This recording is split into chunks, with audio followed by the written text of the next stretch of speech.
پردی ڕۆخانە لە قەزای داقۆق لە ساڵی 2019ەوە بەڕووی هاتوچۆکەران داخراوە دوای ئەوەی بەشی ناوەڕاستی پردەکە بەهۆی باراناوەوە زیانی بەرکەوت. لەو کاتەوە ئاستەنگی هاتوچۆ بووەتە هاوسەفەری ئەو کەسانەی لەسەر دیوی دووەمی پردەکەوە تێدەپەڕن.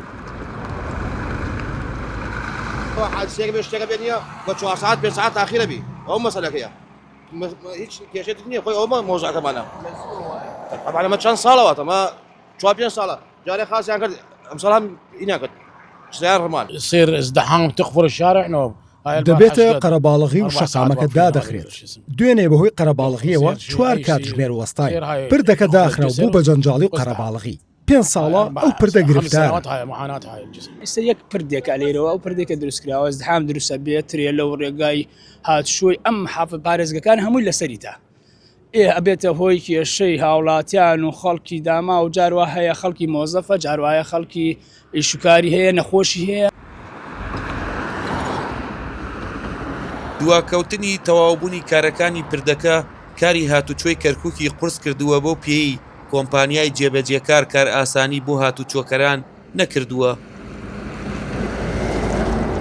ئەو پردە چەند ساڵێ بەر لە ئیستە گیراوە کەتفێکی ترابیان داناوە خۆڵ بەبێ ئەوەی ئینارە هەبێت بەبێ ئەوەی هیچ شتێک هەبێک واکە ئەو شۆفێرە کە دێمە بۆ نمونە لە بەغداوە احتیمال 3 ساڵ بەر لە ئیستە هاتی بێت شارەزانیە شەوە ئینارە نییە تووشی ڕووداوی هاتووە بێت چەند ڕووداوی هاتوچۆی دڵتەزیێن ڕوویدا شۆفەڵمان هێناوە تێکەڵەمان فرەداوەتە ناو جەزرە وەسەتێکە بۆ ئەوەی ئۆتۆمبیل لەم دی و نەڕواتە ئەو دی و بە هەمان شێو دەو دیشنێتە بۆی بتوانین بە زووترین کات ئەگەر ڕووداویی هاتوویان قەڵەباڵغێک دروست بوو بتوانین حەلیکەین بۆ ئەوەی ئەو ڕێ بکرێتەوە خەڵک تۆش قەڵەباڵغی و تەخیری نەبێت.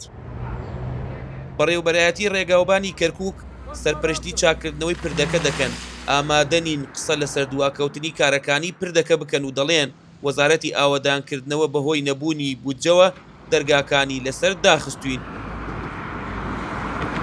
دوای 4 ساڵ لە ڕووخانی و لە ساڵی 2023 کۆمپانیای حەموڕابی سەر بە وەزارەتی ئاوەدانکردنەوە بە بڕی زیاتر لە 5 ملیار دینار دەستی بە چاکردنەوەی پردەکە کرد دوای تەواوبوونی کارەکانی لە ساڵی 2024 پێش ئەوەی بەڕووی شۆفێران بکرێتەوە دوو بەشی دیکەی پردەکە زیانی بەرکەوت.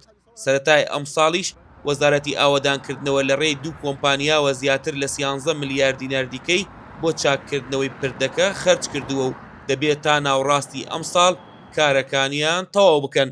وریا کاکەی ڤار میدیا قەزای داقۆ.